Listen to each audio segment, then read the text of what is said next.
Yung mga dinanas ko. Kaya po dito si Dr. para pagtanggal yung stress niya. Para bagong asawa. Parang nananaginip ako. Kasi kagabi ko lang po kayo tinitingnan sa Facebook. Tingnan ko siya, sabi ko, kailan kaya ba ito? Sorry. Tapos, kanina nung, pero hindi ko pa talaga inisip kasi.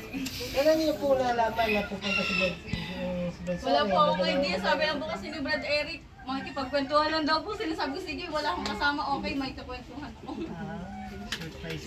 Ano naman po, alam mo, yung gawain po natin talagang nagbibisita tayo ng mga kapatid. Whether mayroong pangangailangan, lungkot, mas maganda yung magkakasama yung mga magkakapatid.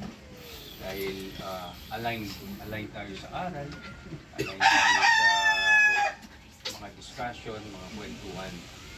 Ako, pag nasa sanglibutan ako, alam mo yung parang frequency na sinusubukan mo maging ka-frequency sila pero talagang hindi na pwede.